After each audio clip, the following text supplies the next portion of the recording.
Hello everyone, welcome you all to Parcham classes. I am Janvi and I take burning issue sections.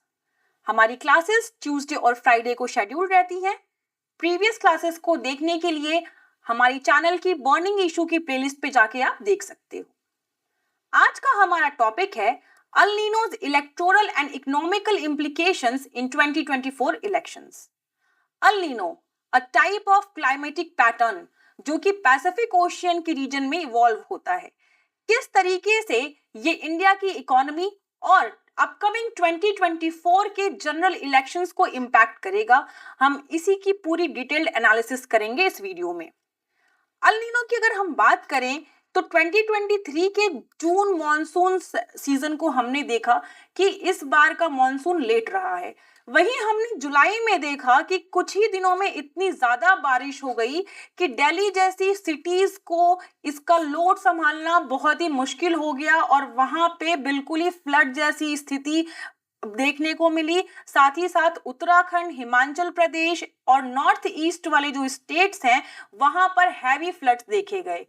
अगर हम उत्तराखंड की specific बात करें तो 2013 का जो डिजास्टर था उस समय का जो वाटर लेवल था, आज जो 2023 में इस समय फ्लड आ रखा है उसके वाटर लेवल बिल्कुल सिमिलर है.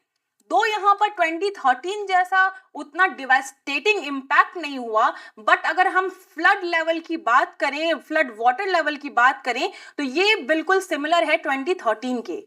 इस पर्टिकुलर वीडियो में हम बात करेंगे अल नीनो की, देखेंगे normal condition versus El Nino conditions, effect क्या है अल नीनो का और इसका क्या इम्पैक्ट पड़ेगा हमारे इकोनॉमिक के एग्रीकल्चरल सेक्टर पे और किस तरीके से ये अपकमिंग जनरल इलेक्शंस को मैनिपुलेट कर सकते हैं. साथ ही हम बात करेंगे इंडियन ओशन डाइपोल और ला नीना के बारे में.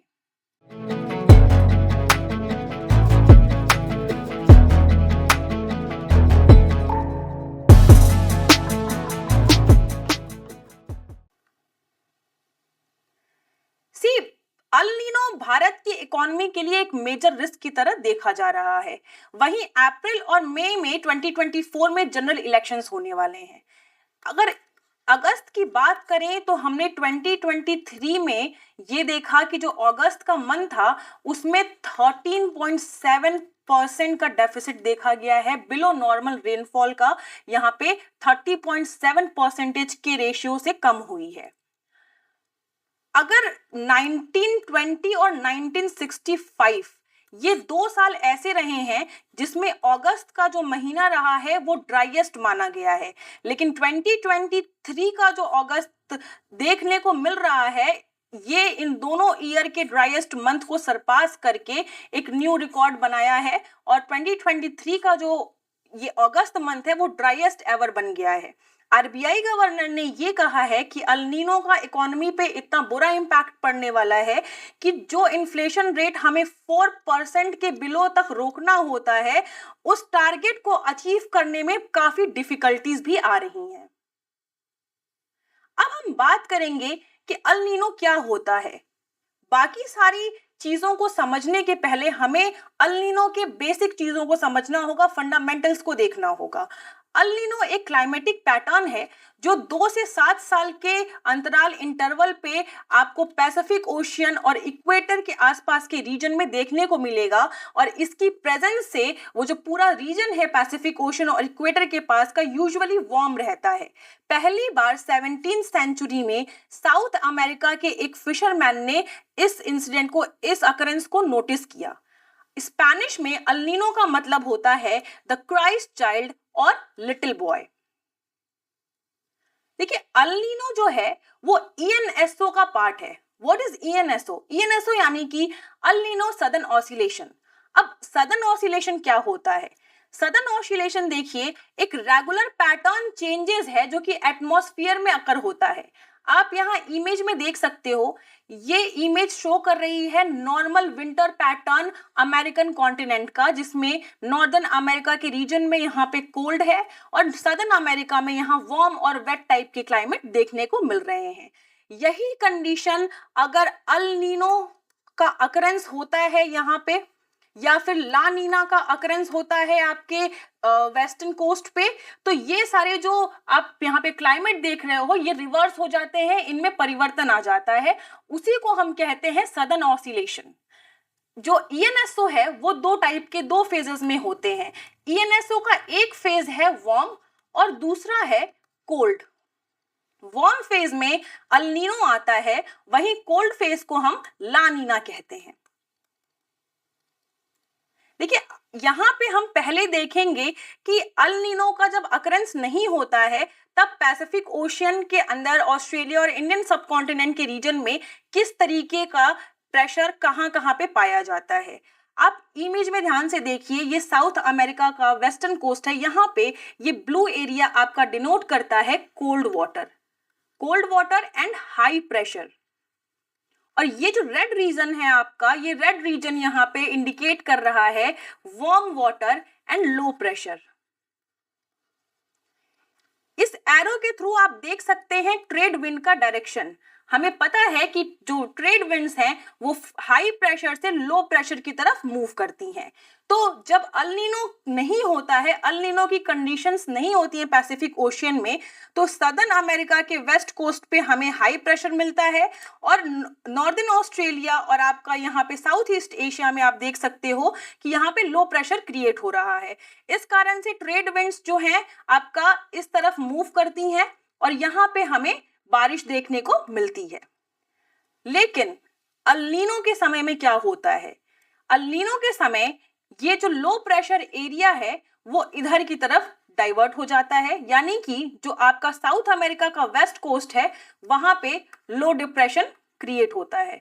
यहाँ पे लो डिप्रेशन क्रिएट होगा और जो आपका ये रीजन है यहाँ पे हाई डिप्रेशन क्रिएट होगा और जो ट्रेड विंड्स हैं वो हाई टू लो फ्लो करती हैं। इस कारण से ये सभी साउथ अमेरिका के डायरेक्शन में फ्लो करने लगेंगी, जिसकी वजह से हमें यहाँ पे भारी बारिश देखने को मिलेगी।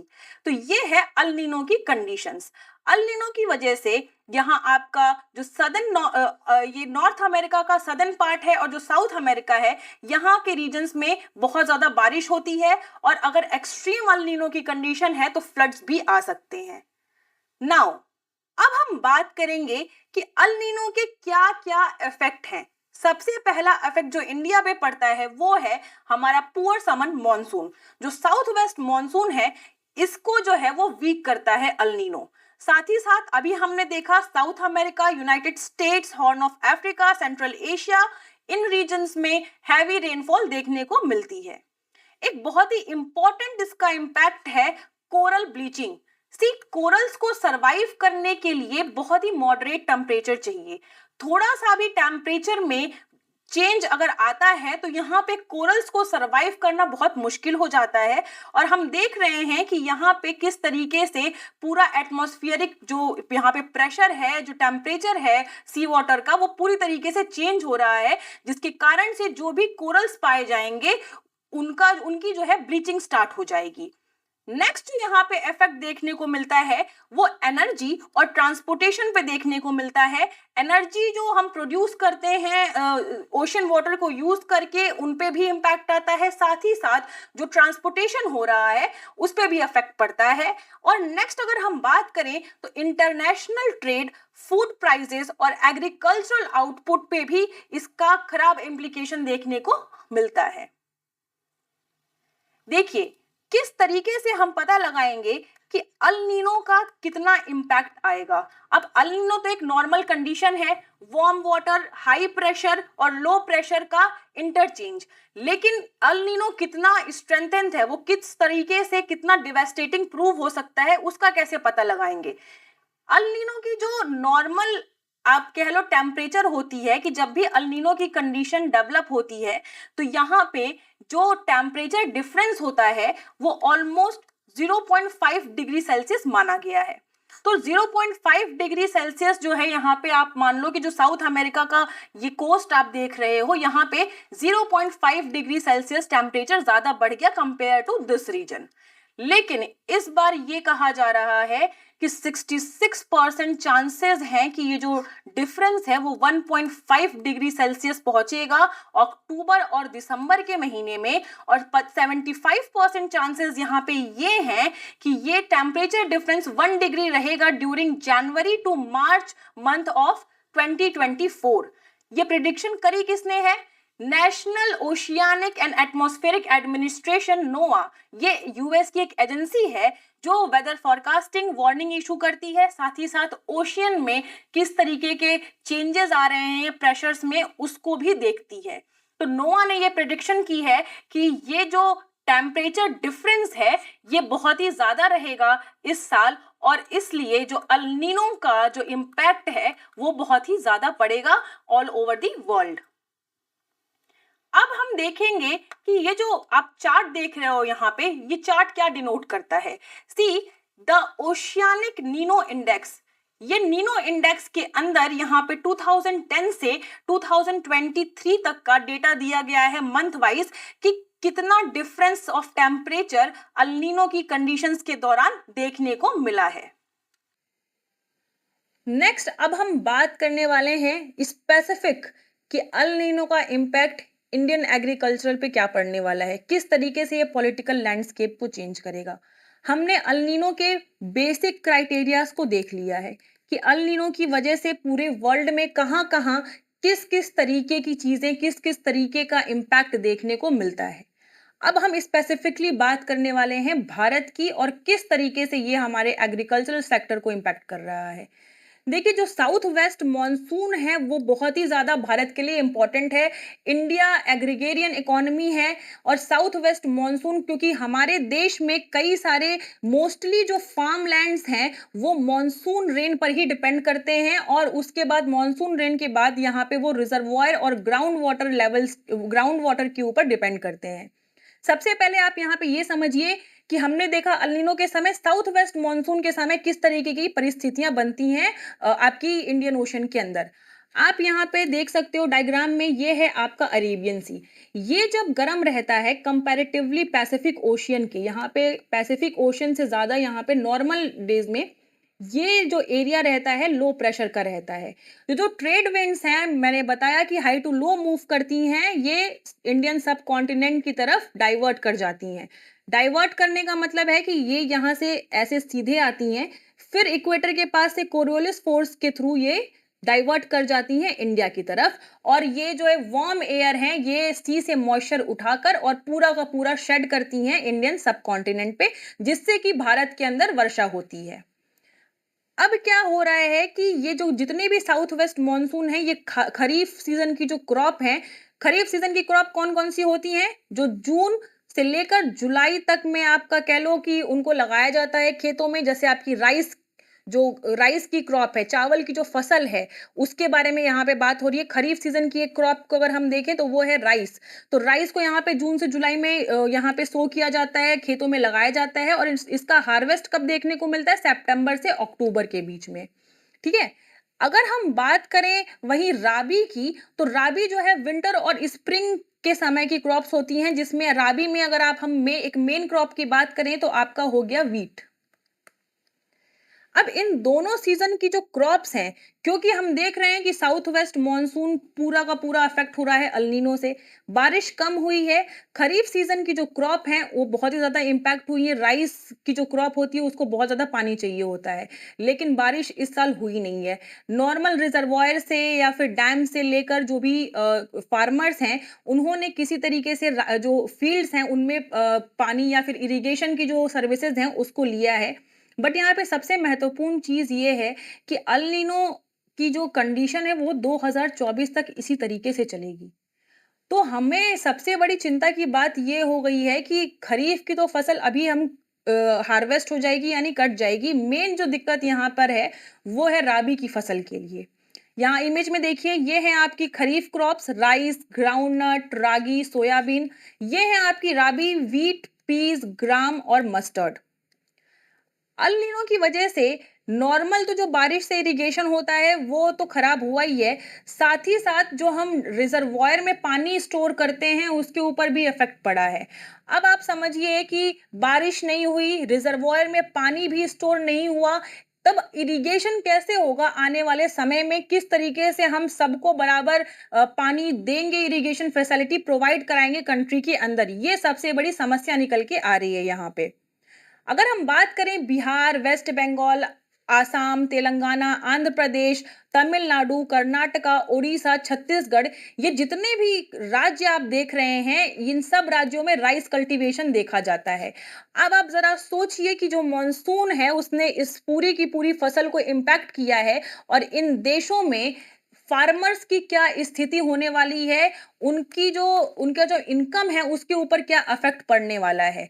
ऑब्वियस सी बात है कि ये फार्मर्स इनकम को और कम करेगा और साथ ही साथ जो एग्रीकल्चरल आउटपुट है उनको भी और घटाएगा। वहीं अगर हम बात करें ना रिजर्वॉयर्स की, तो रिजर्वॉयर में देखा गया कि 24 अगस्त का जो लास्ट यहाँ पे मेजर किया गया है लेवल, वाटर लेवल, वो 21.4% लोअर है कंपेयर टू प्रीवियस ईयर। आप समझ रहे हो, पिछली साल जो हमारे पास रिजर्वॉयर में पानी स्टोर था, इस साल 21.4% तक उसमें कमी आई है। और 10 साल की अगर हम बात करें, पिछले 10 सालों में अगर हम वाटर लेवल को जज करें तो 6.1% की कमी देखी गई है 2023 के वाटर रिजर्वॉयर्स के वाटर लेवल में। अब यहाँ पे बात ये कही जा रही है कि खरीफ क्रॉप के अंदर जो एरिया है, यानी कि जो भारत देश में खरीफ क्रॉप जो है और ज्यादा इस साल उगाई गई हैं। तो आप ये समझिए मॉनसून सही नहीं है, खरीफ क्रॉप का जो एरिया है, जो क्रॉपिंग पैटर्न है वो और बढ़ चुका है। रिजर्वॉयर्स में हमारे वाटर लेवल, जो पानी का लेवल होना चाहिए, जितना पानी बिलियन क्यूबिक मीटर में स्टोर होना चाहिए उतना पानी भी नहीं है। तो किस तरीके से हम आगे आने वाली जो फार्मर्स, जो एग्रीकल्चरल आउटपुट है उसको हम मैनेज करेंगे। सी यहाँ पे पहले जो फार्मर्स थे वो ये होप में थे कि इट्स ओके अगर जून में हमारा मॉनसून डिले हुआ बट जुलाई में यहाँ पे एक्सेस रेनफॉल हुई, इस कारण से मे बी हम वाटर भी स्टोर कर सकते थे ज़्यादा से ज़्यादा और उसका जो इम्पैक्ट है वो कुछ कम हो जाएगा, जो मॉनसून डिले का इम्पैक्ट है वो कम हो जाएगा। बट अगस्त में जिस तरीके का सूखा यहाँ पे हमने देखा, जिस तरीके का ड्राइएस्ट एवर मंथ हमने देखा, वो बहुत ही चिंताजनक स्थिति है।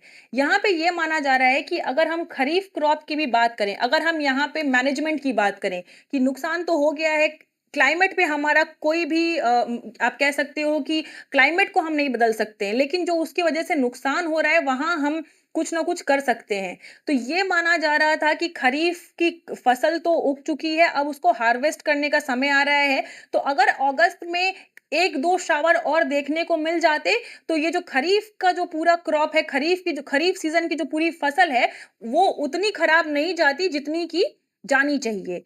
यहाँ पे सबसे बड़ा कंसर्न जो देखिए उभर के आ रहा है वो रबी क्रॉप्स क्रॉप्स के लिए आ रहा है, क्योंकि खरीफ तो ऑलमोस्ट सोन हो चुकी हैं, अब उनको हार्वेस्ट कर लेंगे।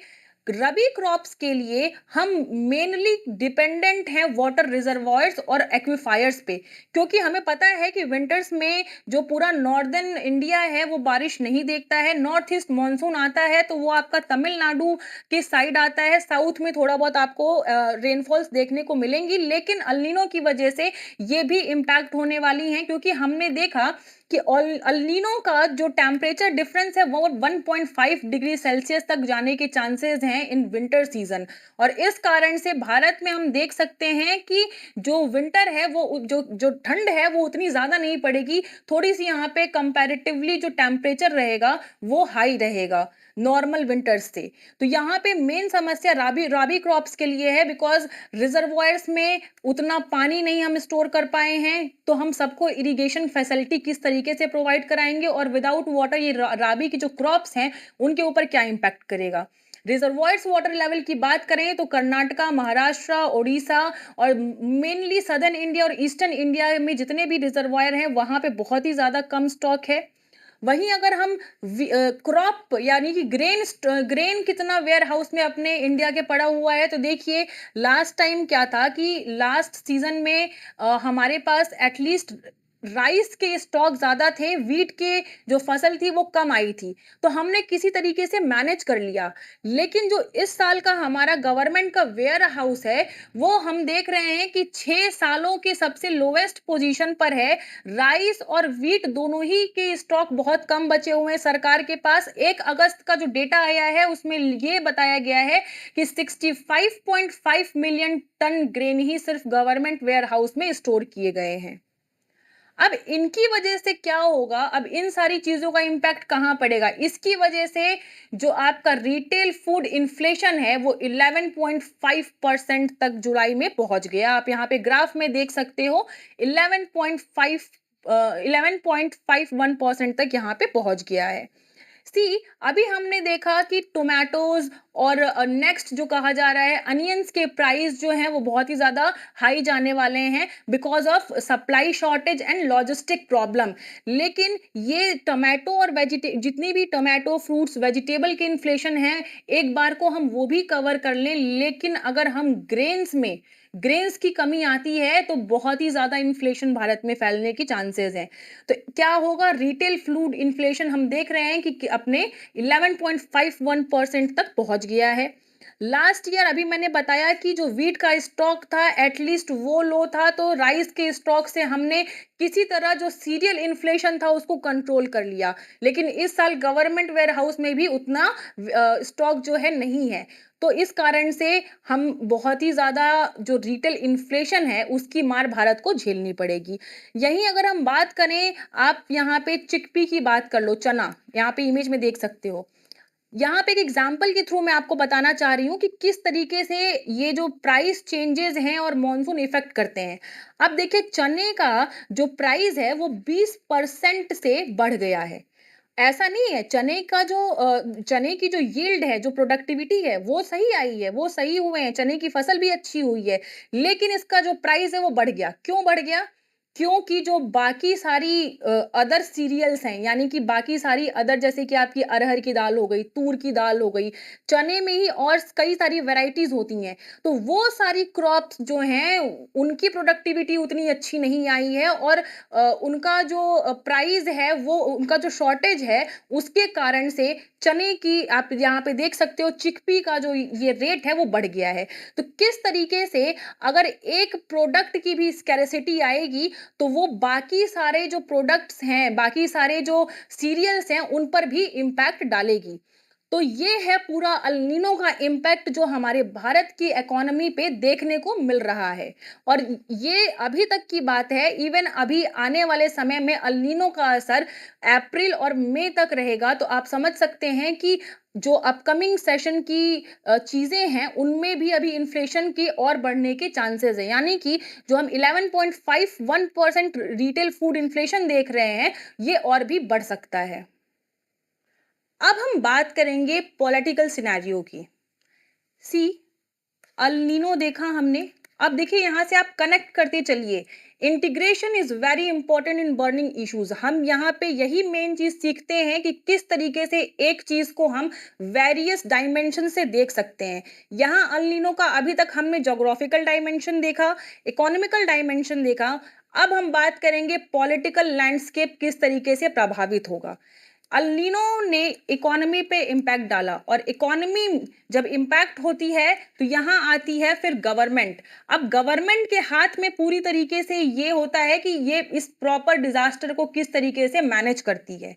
मैं कुछ हिस्टोरिकल एग्जाम्पल्स भी आपको देना चाहूंगी अल नीनो के, कि पहले के समय में अल नीनो की वजह से काफी सारी फेमाइन देखने को मिली है भारत में, और इवन ब्रिटिश रूल में भी। यहाँ पे देख सकते हैं 1876 से 78 की द ग्रेट फेमाइन, और 1899 से 900 के बीच में जो सूखा या फिर फेमाइन देखने को मिली उसमें ऑलमोस्ट 10 मिलियन डेथ हुई। और ये पूरी की पूरी जो ब्रिटिश गवर्नमेंट थी इसने इस पूरे सिनेरियो को बहुत ही ज्यादा गलत तरीके से हैंडल किया। बिल्कुल भी यहाँ पे भारत के लोगों पे, जो फार्मर्स हैं उनके ऊपर ध्यान नहीं दिया गया। इवन 1876 और 78 की जो फेमाइन आई थी उसको यहाँ पे दादा भाई नौरोजी और रोमेश चंद्र दत्त ने क्रिटिसाइज भी किया था। और अगर हम देखें, वन ऑफ द मेजर जो रीजन है, यहाँ पे मैं ये नहीं कह रही हूँ कि पूरा का पूरा रीजन। लेकिन जब ये सारी परिस्थितियां भारत में पैदा हुई, जब ये देखा गया कि यहाँ पे इतना सूखा पड़ा है और यहाँ पे ब्रिटिश जो सरकार है वो सही तरीके से इस चीज को हैंडल नहीं कर पाई, तो यहाँ पर किसानों को या फिर लोगों को बोलने के लिए एक प्लेटफॉर्म चाहिए। तो ये वन ऑफ द रीजन था establishment of Indian National Congress by AO Hume. ये आपके हैं एओ ह्यूम। यहाँ पे एक चीज ध्यान से बोलिए, देखिएगा कि मैंने कहा है वन ऑफ द रीजन है, ये नहीं कि यही मेन रीजन है इंडियन नेशनल कांग्रेस की स्टैब्लिशमेंट का। It's one of the reason, क्योंकि ये सारी भी चीजें साइमल्टेनियसली देखी चल रही थी, भारत में देखी जा रही थी। 1918 में फिर अल नीनो की वजह से यहाँ पे ड्रॉट की कंडीशन आपकी बनी गुजरात के एरिया में, और हमने एक और सत्याग्रह देखा, खेड़ा सत्याग्रह। अब आप देखिए, अल नीनो की वजह से ड्रॉट आया और ड्रॉट की वजह से यहाँ पे एक कंट्री में, एक देश में आंदोलन की स्थिति पैदा हुई। अब मुझे लग रहा है आप समझ पा रहे होंगे कि ये आपका हो गया ज्योग्राफी, क्लाइमेटिक पैटर्न कैसे इंपैक्ट किया एग्रीकल्चर को, और एग्रीकल्चर की वजह से यहाँ पे देखिए सत्याग्रह चल रहा है देश के अंदर, यानी कि यहाँ पे आ गया पॉलिटिकल लैंडस्केप। इसी खेड़ा सत्याग्रह में गांधी जी और पटेल को रिकॉग्निशन मिली थी, और पटेल फॉलोवर भी बने थे महात्मा गांधी के। पोस्ट इंडिपेंडेंस में अल नीनो की वजह से 1964 से लेकर 65 का जो समय रहा है और 66 तक यहाँ पे हमने ड्रॉट की कंडीशन देखी। और यहाँ पर देखिए एक और चीज इसी की वजह से हुई, ग्रीन रिवॉल्यूशन, क्योंकि भाई ड्रॉट पड़ रहा है, किस तरीके से प्रोडक्टिविटी को लेवल को और ऊपर ले आया जाए। तो यहाँ पे फिर हमने ग्रीन रिवॉल्यूशन की शुरुआत की, जिसमें हमने पेस्टिसाइड्स, फर्टिलाइजर और हाई यील्ड वैरायटी क्रॉप्स का इंट्रोडक्शन किया। इसके बाद 1982 से 2 और 83 से लेकर 2015 और 16 के सालों में हमने देखा कि अल नीनो की वजह से कई जगहों में भारत में ड्रॉट आए। बट यहाँ पे जो गवर्नमेंट्स हैं वो किसी तरह इन सारी चीजों को सरवाइव कर गई। हमने प्री इंडिपेंडेंस एरा में देखा कि वहां पर आप देख रहे हो कितना मिसमैनेजमेंट हो रहा है, वहां पे हमने सत्याग्रह देखे इस वजह से। लेकिन पोस्ट इंडिपेंडेंस एरा में जब भी ये सारी चीजें हुई तो सरकार ने उनको किसी तरीके से मैनेज कर लिया, और इस कारण से किसी भी गवर्नमेंट के ऊपर अल नीनो का और ये ड्रॉट्स का इफेक्ट नहीं देखने को मिला। क्यों नहीं देखने को मिला? क्योंकि एक और स्पेशल चीज थी कि ये जितने भी ये ईयर आपको देखने को मिल रहे हैं, ये इलेक्शन ईयर्स नहीं थे। इस बार क्या अलग है? इस बार अलग ये है कि 2024 में लोकसभा का इलेक्शन है, और ऐसा पहली बार हो रहा है कि अल नीनो की इतनी डिवेस्टेटिंग कंडीशन भारत में पैदा हुई है, और ये कंडीशन जो है अपकमिंग 2024 तक चलेगी। अब ये देखना होगा कि किस तरीके से ये आने वाले लोकसभा सीटों पर जो है प्रभाव डालती है अपना, क्या ये एक इलेक्शन का पॉइंट बनेगा या नहीं बनेगा। तो यही है कि पॉलिटिकल लैंडस्केप को किस तरीके से अल नीनो हैम्पर कर रहा है। नाउ अब मैं यहाँ पे कुछ चीजें डिस्कस करना चाहूंगी, क्योंकि हम अल नीनो डिस्कस कर रहे हैं तो ज्योग्राफी पॉइंट ऑफ व्यू से 2-3 फैक्चुअल टॉपिक्स भी हमें जानना जरूरी है। सबसे पहले हम इंडियन ओशन डाइपोल देखेंगे। क्या है Indian Ocean dipole? See, Indian Ocean dipole का मतलब है difference in sea surface temperature between two areas. किन्हीं भी दो एरिया के बीच का जो टेम्परेचर डिफरेंस है वही है आपका इंडियन ओशन डाइपोल। अब इंडियन ओशन डाइपोल क्यों कह रहे हैं? क्योंकि यहाँ पे हम कौन से दो एरिया का डिफरेंस, टेम्परेचर डिफरेंस देख रहे हैं। एक हम देख रहे हैं वेस्टर्न पोल यानी कि अरेबियन सी का जो रीजन है, जो अरब सागर है आपका, और दूसरा हम देख रहे हैं ईस्टर्न पोल यानी इंडियन ओशन का, जो इंडोनेशिया के साउथ में आपका है। तो इन दोनों एरिया के बीच का जो टेम्परेचर डिफरेंस है उसी को हम कहते हैं इंडियन ओशन डाइपोल। अब ये किस तरीके से काम करता है? देखिए, दो टाइप के आईओडी होते हैं, एक होता है पॉजिटिव और एक होता है नेगेटिव। क्या हो आईओडी? हमने देखा कि यहाँ पे वेस्टर्न यानी अरेबियन सी और जो ईस्टर्न पोल है, इन दोनों के बीच में टेम्परेचर डिफरेंस को हम कहते हैं आईओडी। आईओडी में पॉजिटिव फेज क्या होगा? पॉजिटिव फेज में जो आपका अरेबियन सी का टेम्परेचर है, यहाँ पे आपको वार्म यानी लो प्रेशर देखने को मिलेगा, वार्म वाटर देखने को मिलेगा। और जो इंडोनेशिया का साउथ रीजन है, वहां पे ईस्टर्न पोल, वहां पे हमें हाई प्रेशर देखने को मिलेगा और कोल्ड वाटर देखने को मिलेगा, नॉर्मल ये अरब सागर से कंपेयर करें तो। तो ऐसे परिस्थिति में क्या होगा, वॉकर सेल यहाँ पे आप देख रहे हो जनरेट होगी और जो रेनफॉल है वो आपकी इस रीजन में होगी। वहीं अगर यही चीज नेगेटिव आईओडी के थ्रू होगी, देखिए पॉजिटिव आईओडी कब होगा, जब अरेबियन सी का जो एरिया है वहां पे लो प्रेशर डेवलप होगा। इस तरीके से आप इसको कनेक्ट कर सकते हैं। अक्सर कंफ्यूजन होती है पॉजिटिव आईओडी और नेगेटिव आईओडी में। तो पॉजिटिव आईओडी में याद रखिए कि जो अरेबियन सी का जो एरिया है वहां लो प्रेशर क्रिएट होगा, और नेगेटिव आईओडी में जो ये अरेबियन सी का जो एरिया है ये कंपैरेटिवली जो है यहाँ पे हाई प्रेशर डेवलप होगा, और इस रीजन में आपका कोल्ड जो लो प्रेशर है वो डेवलप होगा। और ये जो आपको बारिश यहाँ देखने को मिल रही है वो आपको इस तरफ देखने को मिलेगी। सी, अब यहाँ पे हमें दो चीजें समझनी है, आईओडी और ईएनएसओ के बीच में क्या रिलेशन है। अगर आईओडी और ईएनएसओ एक साथ सिंक्रोनाइज्ड हो जाते हैं, यानी कि इन दोनों कंडीशन, ये दोनों कंडीशन एक ही साथ डेवलप होती हैं आपकी इंडियन ओशन और पैसिफिक ओशन के रीजन में, तो यहाँ पे अल नीनो और ला नीना का जो इफेक्ट है वो और बढ़ जाएगा और एक्सट्रीम कंडीशंस हमें देखने को मिलेंगी। यानी कि जहां बारिश हो रही है वहां पे और भी ज्यादा बारिश होगी, और भी ज्यादा फ्लड्स आएंगे, और जहां ड्रॉट है वहां पे एक्सट्रीम ड्रॉट की कंडीशन देखने को मिलेगी। बट अगर ये दोनों कंडीशन एक साथ नहीं डेवलप होती हैं, आगे पीछे डेवलप होती हैं, उस कंडीशन में क्या होगा। आज जो एनालिस्ट हैं उनकी यही एक होप है, यही उनका मानना है कि दो अल नीनो की कंडीशंस इस बार काफी एक्सट्रीम है, क्योंकि हमने टेम्परेचर डिफरेंस देखा 1.5 से 1 डिग्री सेल्सियस तक जनवरी फरवरी में, इतना टेम्परेचर डिफरेंस नोवा ने प्रिडिक्ट किया है। तो अगर ऐसी स्थिति में आने वाले समय में इंडियन ओशियन में आईओडी डेवलप होता है तो वो कुछ हद तक अल नीनो की जो अल नीनो का जो इफेक्ट है उसे शायद कम कर सके। तो ये ऐसी उम्मीद की जा रही है। तो ये है आईओडी और ईएनएसओ के बीच का रिलेशन। अब हम बात करेंगे ला नीना की। ला नीना इसे कोल्ड अकरेंस भी कहते हैं। ईएनएसओ का ये दूसरा फेज है। कौन सा फेज है? कोल्ड फेज है। ये कोल्ड फेज है ईएनएसओ का। वार्म फेज कौन सा है? El Nino. इसे स्पेनिश में लिटिल गर्ल भी कहते हैं। क्या होता है हम इसे डायग्राम से समझेंगे। ये जो रिटन मटेरियल है ये आपके लिए यहाँ पे डाला गया है सो दैट आप जब पीडीएफ को डाउनलोड करें और रिवाइज करें तो आपको यहाँ पे आसानी हो। पीडीएफ कहाँ से आप लेंगे? हमारी वेबसाइट पे जाएंगे। वेबसाइट का नाम है parchamclasses.in। वहां से आप ये पीडीएफ को लीजिए और ज्यादा से ज्यादा रिवाइज कीजिए सो दैट आपको इस टॉपिक पे और क्लैरिटी मिले। ला नीना की कंडीशन में क्या होगा, जो साउथ अमेरिकन का वेस्टर्न कोस्ट है, पैसिफिक का जो रीजन है वहां पे हाई प्रेशर डेवलप होगा। यहाँ पे आप ब्लू कलर से देख सकते हो हाई प्रेशर यानी कि कोल्ड वाटर को इंडिकेट किया गया है। यहाँ इंडियन सब कॉन्टिनेंट और ऑस्ट्रेलियन रीजन में आप देख सकते हो यहाँ पे रेड कलर से वार्म वाटर और लो प्रेशर को इंडिकेट किया गया है। तो low pressure high pressure wind कहां से कहां मूव करेंगी? High to low. और इंडियन सब कॉन्टिनेंट और ऑस्ट्रेलिया के रीजन में नॉर्मल मॉनसून सीजन से ज्यादा बारिश देखने को मिलेगी।